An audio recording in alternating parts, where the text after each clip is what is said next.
Welcome to Parkinson's, an athlete's journey. I'm Eric Von Furlick, founder of EVF Fitness and Row House, training with Parkinson's since 2020. And I'm Todd, Paralympic rower and coach, training with Parkinson's since 2017. Together we compare notes on training, recovery, mindset, and what it takes to keep showing up. Let's get to it. This podcast is not medical advice. Talk to your clinician before changing training, meds, or supplements. So you're postseason now as far as your training cycles go, or are you? Yeah, I mean, the only thing coming up on the radar, there's like an indoor rowing circuit around the country on the rowing machine. And there is a local race here. It's always right around Valentine's Day. It's a 2K, it's Olympic distance. So is it a version of the Crash Bees? Yeah. It's like a local version of Crash Bees. That's right, you've been to Crash Bees, so yeah. It was down for a while after COVID. They started it like 2 years ago. I used to go all the time pre-COVID, like when I lived in Portland. Yeah, those events are kind of fun. Like you've been to Crash Bees. They're fun if you're in shape. Yeah, exactly. I used to love erg testing days as a coach. I don't know if I went on this whole rant last time about erg testing. No, this is new to me, but I'm glad you qualified it as a coach because I don't know anyone else who ever said they liked erg testing days. No, it's miserable. As an athlete, it's miserable because, think about it. If you're on a high school or college team, there can be a lot riding on it. Say you're in the varsity 8. Say you're in the 8 in the top boat, but you bomb it, and somebody else in the second boat does well.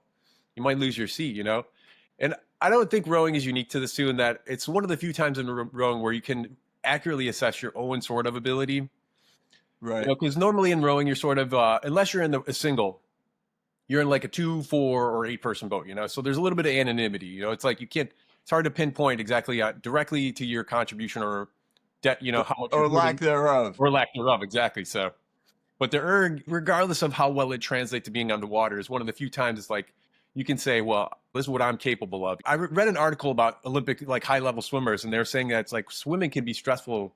A lot of swimmers quit after being competitive swimmers after a while, just because the stress of being on the clock every workout is tough. Yeah. Your self-worth gets attached to whether, to a tenth of a second. And same thing happens as a rower too.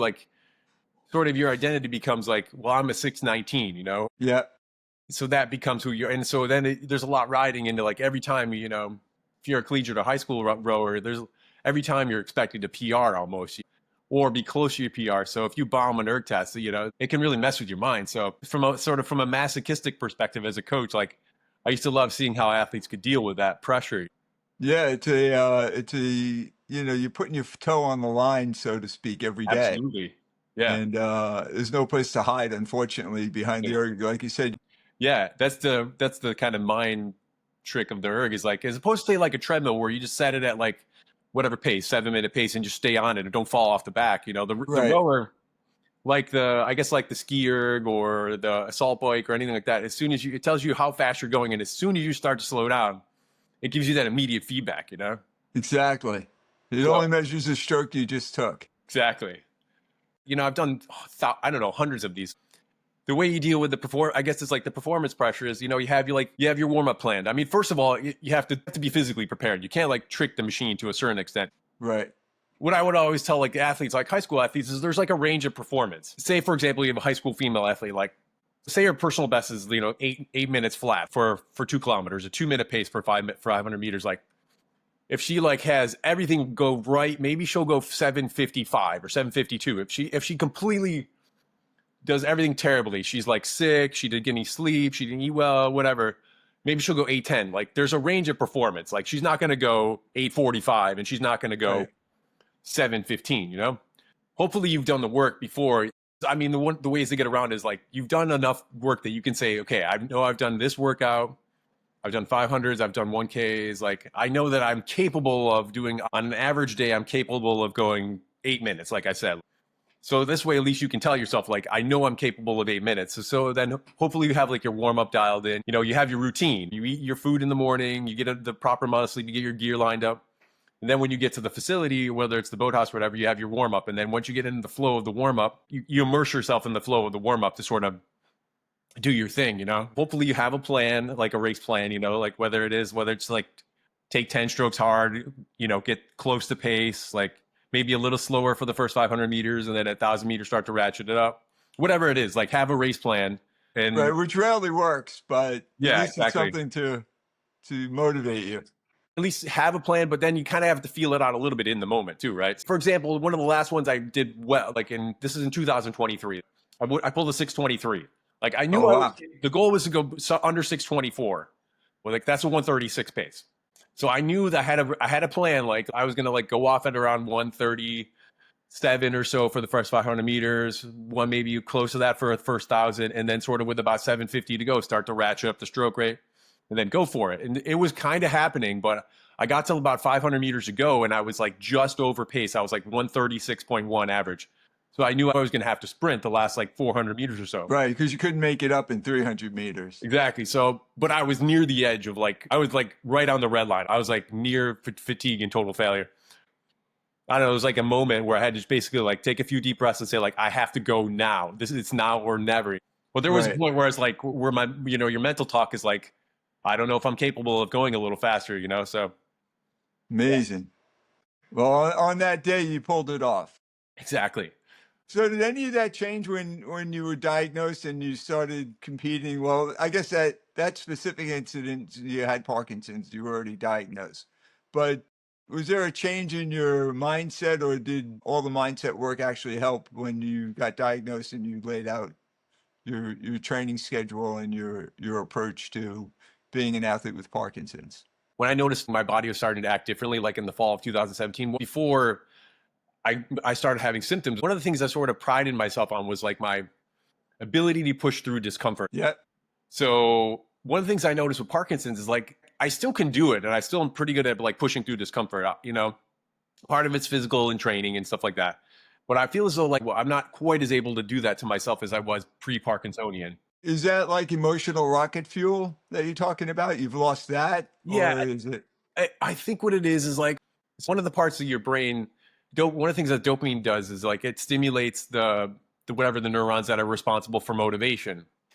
So I was thinking like, oh, with Parkinson's, like that part of your brain which provides you like that edge, and motivation is like a big word. Like motivation can be everything. Like it can be, motivation is what allows like our species to like, hunt and get food and procreate and things like that, right? So I think that part of my brain seems like it's not quite the same as it was. I sort of had to brute force my fitness a little bit. So after getting diagnosed, I still think I can deal with discomfort pretty well and can put myself into the pain cave, whatever analogy you want to use. I can't quite get myself to go as far into the pain cave as I used to go. I've noticed that. I think, someone once described the dopamine is not the achievement of your goal, but the pursuit of your goal. Yes, that's awesome. I love that. Yeah. And, that's exactly what it is. It's that drive to pursue is dumbed down. And I refer to it usually as apathy. And I don't mean apathy as in I don't care, but there's just not the juice flowing that normally made me motivated to use your word earlier, to do the thing that I wanted to do. Yeah. Or the thing I thought I wanted to do. For sure.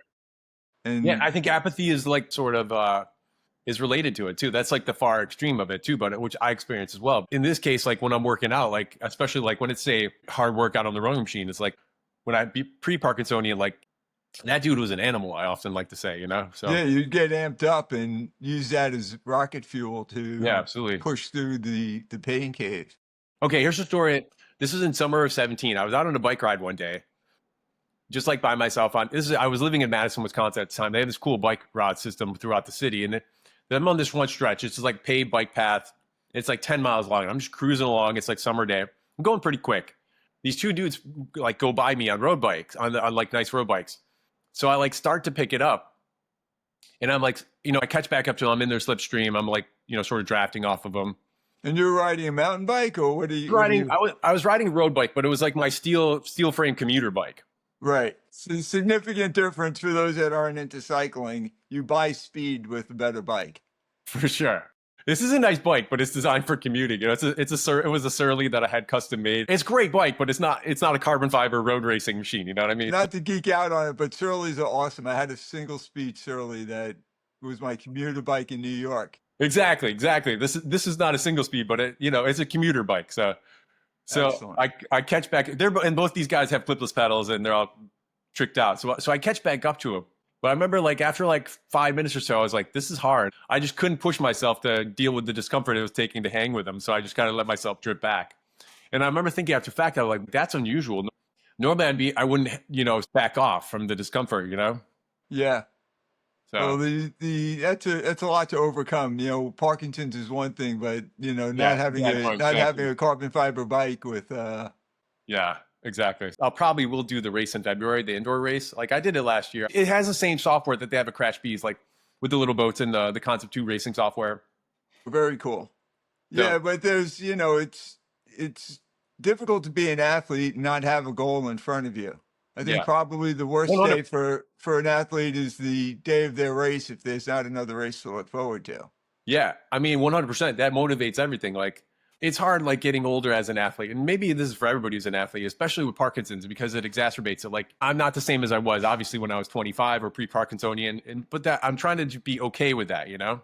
Yeah, and it happens quickly with Parkinson's. Yes. It's like an accelerated, whereas normally you lose some of your athleticism, you lose a couple percentage points a year every year over, 25 years. It's not as noticeable. I Yeah, think one of so the more frustrating things about Parkinson's is like before getting Parkinson's, like I was a competitive masters rower. So I was like anticipating my sort of speed to go like that as I age, you know? yeah, With Parkinson, it goes like this, you know? yeah, you kind of fall off a cliff.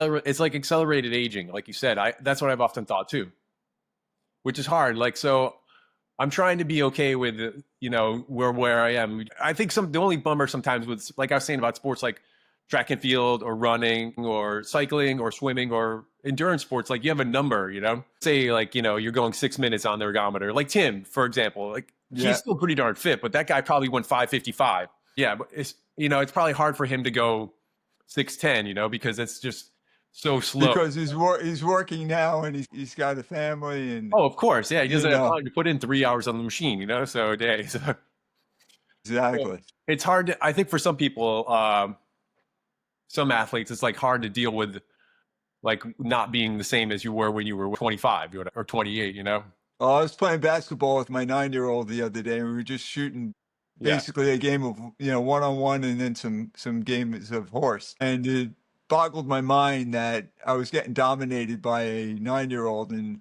I've played enough basketball in my life that I used to hold my own pretty Yeah. much against most people. And the explosive skill Yeah. and movement was essentially gone. I wouldn't even say it's diminished. It Yeah. was as if it never existed, and it was just a reality check of my humility Yeah. and maturity to be able to accept that, or some of it's exposure. So maybe play a little bit more, so Sure. it comes back and it's a little more fluid and a little more natural. Yeah, you'll regain some skill. Exactly. I don't know. I'm not trying to be philosophical. No, it should be philosophical. It's the thing that gives us hope. Yeah. I was saying that I don't know, this is for myself. Like if I do the race, I probably will go 6:40. There was a time like where I remember doing this race one time. This one would have been like 2010.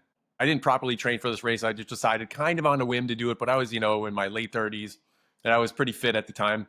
So I was like aiming for something under 6:30. So I remember doing midway through the race. I was on pace to go like 6:32. And Wow. I remember at the time I was like, I never had gone slower than 6:30 in like recent memory. So the idea of going slower than 6:30 was like an affront to my sort of soul, I guess you would say. Well, I think it's your ego, actually. It was an affront to my ego. Exactly, that's what it is. So I remember crossing the 1,000-meter mark and just being like, "This is unacceptable." And this is pre-Parkinson's, so that I just killed myself for the last 1,000 meters and broke 6:30. So now it's like I probably can go 6:40, which is fine. There's people that would train years to pull a 640, and so that's your low mark. And I feel like I'm okay with that idea. Like I'm trying to just like appreciate the training for in and of itself, like being on the water. Being on the water is great. It's awesome. It's fun. I've just been trying to like enjoy the fact that I can do what I can do now, which is hard to do sometimes. Yeah, well, I think if you embrace the challenge and you use your ability to go hard as a barometer more so than the clock, Yes, It gives you a degree of respect and an allowance for variability in your day. It's a good dopamine day, it's a bad dopamine day, you're absolutely. motivated, you're not. It kind of makes a little difference. You just have to change the metric to how hard you push as opposed to how quick you went. Yeah, for sure. Like because of Parkinson's, I move a little differently, so it's harder on my body sometimes. So I'm like, all right, just I'm like trying to just be happy with the fact that I can go hard and I'm not hurting myself, I'm not hurting my joints, you know. You can do what you used to do, you just can't do it as fast as you used to do it. Absolutely. And that's like I'm not too rigid about it, I don't feel, but even still there's an element of ego like you said that you have to put in check a little bit, so which is good. I guess it's a good thing to do that, you know. It's like self-acceptance. That's the word I try to use. Yeah, it's and on any given day that there's a lot of variety in the numbers. If your goal is the numbers, if the goal is just the effort and the ability to show up, then I'm thinking we're both in a kind of a postseason Yeah. mentality, and I need to get something on the books from a competition perspective to get me motivated to push a little deeper into the pain cave. Coming back from the shoulder bicep surgery and the AFib heart rate, which is kind of hitting me on every level. I can't jack my heart rate too much, and at the same time, I can't push my body that hard because I'm still recovering from the surgery. So I'm in this post-season workout where I should be building strength and achieving, at least some modest goals. So I have to find something, whether it's a tough mudder or a 2K race or something to at least get me pushing into the discomfort for the sake of being uncomfortable and being okay with it. Yeah. Otherwise, you just start avoiding the discomfort, and then nothing good comes from that. This is a different challenge. Like for you, almost, it's like the challenge is to get your body healthy as well. Yeah, and not conflating too much on what's an injury or potential injury versus what's Parkinson's Yeah. and what's just a combination of the two, which you'll never unwind. I think the thing that's magical for someone with Parkinson's is not to do the activity as opposed to don't avoid the activity, just give yourself some grace on showing up and participating, and then the next level becomes how hard you can push through those valleys of motivation and dopamine and whatever else is going on, aches, pains, bradykinesia, stiffness, there's a whole host of things that show up on any given day. So it's important that you work through that. And maybe that's why it's hard for some people to get out there and do it. Just like keep pushing through them. I mean, that's tough for some people without Parkinson's. So it's Yeah. particularly difficult for people with Parkinson's, I would think. I'm sure, as an athlete, you still see yourself as, I don't think the athlete has changed, just the parameters that you're defining it with Yeah. change. Yeah. Exactly. So it's a healthy mindset. So that at least we have that going for us. Yeah. On Saturday, there's generally like a group of guys, anywhere from like 10 to 15 people, and we'll break up into a bunch of different groupings, like doubles and fours and things like that, and we'll go out and do a workout together. So I was in a double, a 2-person sculling boat versus a quad, a 4-person sculling boat. So my Sculling, you have how many oars? 2 oars. Each person has 2 oars. Right. So I got into a double with this guy, Ned, that I've rowed with for a long time. He's one of the starters of this group. So Ned and I were in the double versus the quad. So we kind of stacked it on purpose. Like the other guys in the quad, like they're good scullers technically, but their fitness is less than Ned and I. So we figured that'd be a nice combo. So we did 3 8-minute intervals, sort of controlled stroke rates, like 22 to like 26, sort of medium range, sort of like anaerobic threshold. Yeah. So we would start at the beginning of each piece. So it was pretty fun. Like Ned and I would step on it and we'd start to either hold steady or walk away even a little bit at the beginning of each 8-minute interval. Then with about 6 minutes to go, the guys in the quad would decide to like get after it. And so they start reeling us in. And then the last minute was on. It was like pretty even between the two boats. So point is like that's what makes it fun, in my opinion. That's the most fun in rowing, is when you're out there with your buddies like side by side. I think in large part because you don't know their threshold and how hard they're pushing. You make a lot of assumptions that you're trying to game and motivate yourself to keep up. But if they're just, pulling nice and easy and their heart rate's in zone 2 and you're in zone 3 or zone 4, it's a little demoralizing. Yeah, my guess is they were probably near for the first 6 minutes or so. They were like zone 3 and we were in zone 4, and then You know, the last minute we were zone 4 plus, and then they were zone 3 and 4. You know, so Yeah, exactly. Which made, and you did 3 of those? we did 3 of them. Yeah, so not necessarily a ton of work, but you know, it was plenty hard. Very cool. That environment was fun, having like that team environment. You know, out on the water. Well, I'm sure you're going to recreate that for your Crash B event. Yeah, You'll have people that will probably tell you that they signed up and get you extra motivated to perform. yeah, for sure. There's one guy. Actually, I used to coach him at the club I was coaching up until last fall. Who's like a big guy. He's huge. His name's Scott. Like Scott's almost as fast as I am on the ergometer, but he's big guy. He's a big guy though. He's like 230, so he's probably like 6'3", 230. He's got more muscle he has to oxygenize. Exactly. So if depending on what his fitness level is, he'll be close to me, but I think I should be faster than him. So, well, Is he, that's what I was is he saying. the same age group as you? Yeah, he is. I think he's like 52. Like last year at the erg race, they put all of the masters together. So everybody who was anybody older than 27 in rowing. So there's like 15 of us, ranging in age from like 35 to like 60. And there's one guy, I vaguely know him, this guy Steven, who rows at one of the clubs like across town. He's like in his late 30s. But so like we take off, and I kind of just have my head down for the first 500 meters. I'm not looking at the screen. So I just kind of glance up to see where we are. And he's actually ahead of me by a little bit, like a half a length, whatever that is on the split. So we get to the 1,000-meter mark, and he's still ahead of me, but not by a whole lot. And so at like 7:50 to go, I was like, all right, it's go time. So I brought the stroke rate up and like just sort of chipped away and passed him, you know. But I guess my point once again is that it made it a race. It made it feel like more of an on the water race rather than just like torturing myself on a rowing machine. Definitely. Oh, it's always good when you have someone to chase. Absolutely. Extremely motivating. So, yeah. Well, I think that goes back to the importance of having a community around you that motivates you and kind of gets you to get out of bed and attack your training plan. Have you seen Tim? We're speaking of Tim? I saw Tim, and as funny as it was, haven't had a chance to literally spend 30 seconds with each other. We were passing, he was working with clients and had them back to back at the gym, and I was in between sets checking in to see when he was going to have a window to chat. Yeah. But I'll definitely see him later today. No, that's cool. Yeah. That would be very cool. Yeah. See, yeah, you do workouts. You should get on the rowing machine with Tim. Do some workouts with Tim. That would crush my soul. I mean, when he's pulling like a smooth 20, he's got legs that are just go on forever. You know, I'd have to be pulling like 35s to just keep up with him. I don't even know if I can keep up with him anymore, to be honest with you. What adjustments do you make when symptoms hit harder? I've been experimenting with just going back to just using the straight up carbidopa levodopa. Yeah. I mean, practically speaking, as opposed to using the extended release Rytari stuff, which was harder to sort of calibrate, I guess you would say. Yeah, especially when you're training.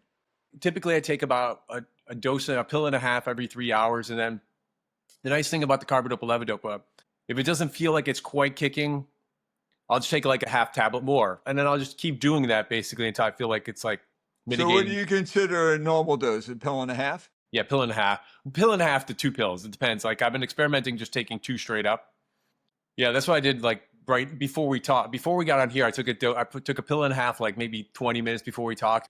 I still felt a little shaky, so I took another half dose, and now I feel pretty good. Do you find are there physical things you can do, like extra stretching, or I guess that's more symptom based, because if you're feeling tight, you're going to stretch extra? That's a good question. There are like some exercises that feel like they work better for my body. Yeah. One thing I was thinking about buying for my garage gym is a Rogue Echo bike. The 2 exercises that are good are rowing, whether it's on the machine or on the water. Being on the water is great too, like because both my arms get stretched out, you know? Yeah. The Rogue Echo bike is good too because you're using both arms and they're kind of like supported in both legs. Yeah, it's kind of probably why boxing is so effective.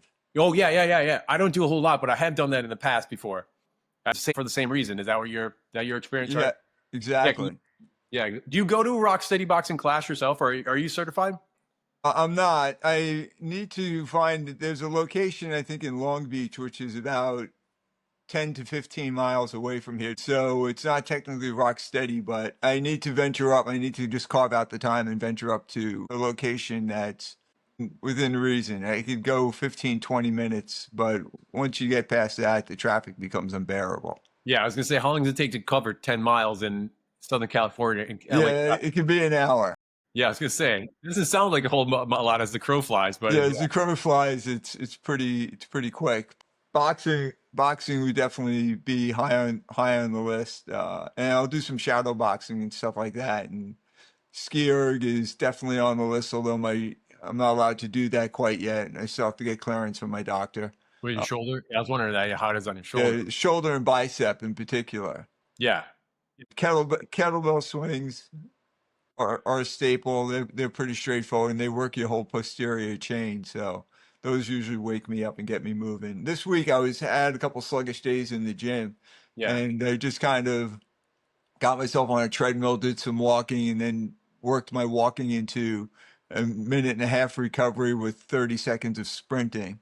Oh, nice. Sprinting is it's not sprinting by any standard that I had pre-Parkinson's, but it's I understand. it's quicker than what I would naturally do. So I've been building that up for a couple weeks now, maybe a month, and soon we'll start adding more speed to it. But when you start sprinting again and you haven't done it in a while, you have to be conscious of hamstring injuries. So the goal is not to get hurt and to try to keep the machine moving so that Yeah, I get the most out of it, most bang for the buck out of it.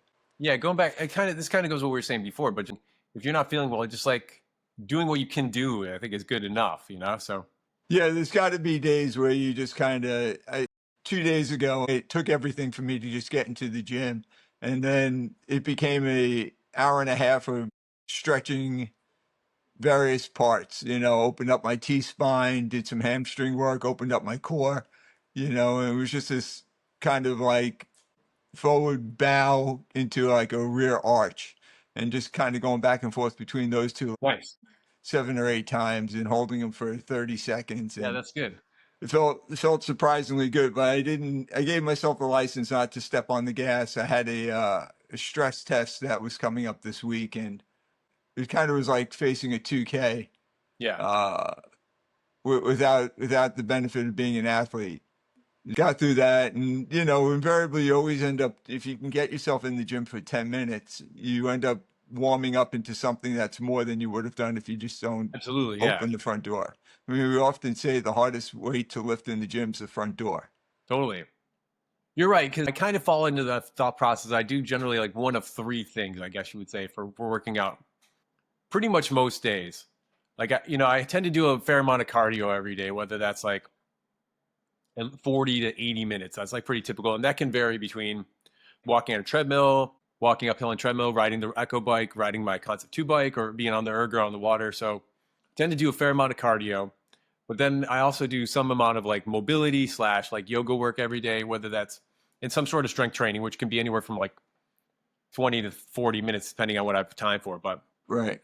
I've gone through phases in life where I'll do yoga like really regularly, like every day for anywhere from like 20 to 60 minutes. What I'm going back to is what are the things that make me feel good, like on a daily basis, like help me deal with symptoms. Like Right. cardio is good, some sort of mobility work, yoga work is good too. I found, strength training, there's so many variations of strength training, whether it's just like straight up, that all of that generally makes me feel good too, whether it's just like bench press and goblet squats, whatever, like push-ups, like all that stuff helps too. I feel like I'm coming back to what everybody says is like, without really realizing, is like as much exercise as you can get your hands on, do things you like to do. So, Definitely. yeah. It's primarily the takeaway. I have a story for you. You might appreciate this as well. You made me think of it when talking about skier. Yeah, please do. This is in winter of 2018, maybe. So I was coaching like a high school team in town here in Portland. I was coaching the women's team. We hooked up with a local CrossFit gym that was kind of close to the boathouse. And so we were going there like a couple times a week for our winter training, for like our weight training. Great. It was cool. One of the first times we showed up, I'd use a skier like once or twice at this point. So typically the guy who ran the place, this guy, Jake would have him do like some strength training and then do some sort of metabolic conditioning at the end, some sort of finisher, which could be like, a lot of times it was like short sprints on the skier or on the rower or the Concept 2 bikes. And this one time he just had him do 1K on the skier. And he was like, "Oh, you should do a 2, Todd." You know, and I didn't warm up at all. I figured I knew it was slower on the skier than the rower, but I figured like at that point I was probably going close to 630 or under it for on the herd for frame of Wow. reference. So I was like, all right, if I can do 138, 137 for 2K on the erg, I can probably go 145 easily on the skier. Right. It's usually about a 20% differential. Yeah, that's what I figured. I was like, okay, let's add like 5 splits. So I was like, all right, let's add, that puts me about 145. Okay, I didn't really warm up. I don't know if that would have helped or not helped. It would have helped. Yeah, so I take off at like 145. I get like 250. This is just 1,000 meters. Stroke rate is like 60. Yeah, and I'm at, you know, I'm at that. I'm at like 145 or a little faster. But I'm like 250 in. I'm like, wow, this is really hard. So I back off like a little bit to like 150 pace. I'm like, all right, let's stay here. I get to 500 meters and I'm like, I don't know if I'm going to be able to finish this. So that next 500 meters was like, all right. I was like bargaining with myself. I was like, okay, let's go to 150, 152. Right. And 155, like 250 to go. I'm like, okay, 155. Stay under 2. Then I was like, yeah, stay under 2 exactly. And then I finished this thing and I just like fell onto the ground and laid there for a while. So Yeah, skier usually has some pretty good stories. I remember there was a it's guy. pretty brutal. That thing is the most brutal of all the machines, in my opinion. I agree. When they first came on the market, I had the first 10 shipped to New York, and a friend of mine was a competitive CrossFit athlete, and he was telling me that, you know, I was like, "What's the deal?" Because he'd been to Concept 2 and tried out the skier when they were first developing it. Yeah. And he was like, "It's absolutely brutal. No one's going to like it, so you shouldn't order them." And I ordered 10 of them for my gym because I figured that was exactly what we needed. If people were going to avoid it, we needed to do more of it. Yeah, for And sure. it turned out to be a great thing. And then invariably there was a guy who was always trying to get me to do workouts against him. And he was a former rower who was from Europe, and he was a bit, what's the word I'm looking for? Egotistical, perhaps. Okay. And so I'm an older coach, but I'm still in pretty decent shape and could hold my own. And one day he calls me out on a workout in front of everyone, and I was like, I just couldn't give him the respect to avoid him. So I decided to step up the challenge. And so the workout was 500 meters on the rower, a run around the block, which was like a quarter mile, 4 times. So essentially we do a 2K with a mile run. And the whole gym rallies around. Like the workout that was supposed to happen for everyone else just stops. And everyone kind of piles into the gym, and there's maybe 60 people watching us go head to head. And maybe I'm about 12 years older than him at this point. Okay. And the first 500, he's just kind of sitting behind me, goes out on the run and just kind of sits behind me, and then comes back in, and he's just, you know, just annoyingly there, but I can't figure out how hard he's pushing to be there. And I'm digging pretty deep, but I always have a little extra in the tank, and particularly since it's my gym and I'm not getting shown up by one of my students. Yeah. I'm extremely motivated. So that goes on, and every time we come in, there was stairs down into the gym. Every time we come down the stairs, it was like, who's the first one on the stairs? How quick are they getting on the erg? You know, everyone was gamifying the distance between us coming into the gym, and whether he was going or I was going. So on the third round, I decide to reverse positions. And during the run, I slow it down to a point where he passes me and decides that I'm braking and he's going to step on the gas. And he takes the bait and, you know, runs into the gym and gets this huge emotional surge of adrenaline because everyone's like finally seen the wheels kind of come off me. And you know, everyone's cheering and the place is going freaking crazy. And then we go into the 4th round, and I'm just kind of trying to hold on to him, or at least give him the perception of holding on. I was working about as hard as I could, but I would have been motivated to work harder if I needed to. So I was like right on that threshold of the red line. Yeah. But a little bit on the lower side of it than the higher side of it. Sure. That's what. So sure enough, we come in the final legs, and I let him lead us into the gym. He leads into the gym, and we go stroke for stroke on the ski erg side by side for the last 500 meters. And I end up beating him by 4 strokes, drop the handles, just kind of walk around the gym, and he basically collapses 4 strokes at that stroke rate is a matter of fractions of a second. I mean, Sure. it was probably a differential of maybe a second and a half. That's And awesome. the whole place just kind of lost their shit and went fucking crazy. And I was hero for another day. But and That's of cool. course, he conceded that, it was a great effort, and he, almost took me down, but that was his victory. Yeah. Did he ease up afterwards? Did he? He was still annoying, but his humility kind of got the best of him on that day. And, he kind of had to concede. So I always had that in my pocket. That's good stuff. Ski ergs make for great stories just because it's different enough that it's working. I think it works the same ratios of 60% legs, 30% core, 10% arms. Yeah. And you have the exact opposite on the rowers. It's 60% upper body, 30% core, and 10% legs. So it's Yeah, no, I agree. It's good in that regard. Whether you're on the bike or on the rower, you can there's like ability to sort of coast a little bit. There was a guy, I think Concept 2 this year posted it, did something absurd. It was like a 140 for an hour. He averaged a 140. That's incredible. Or it might even been quicker than that. I'm going to have to look it up because it was mind-blowing. It would be as if I said he averaged a 130 for that time distance. It was just as ridiculous. But it definitely makes for some good exercise. I have a ski erg sitting in my sunroom, and it's feeling the need to get dusted off and put back to use. If this episode helped, share it with a coach, an athlete, or someone who needs a little momentum.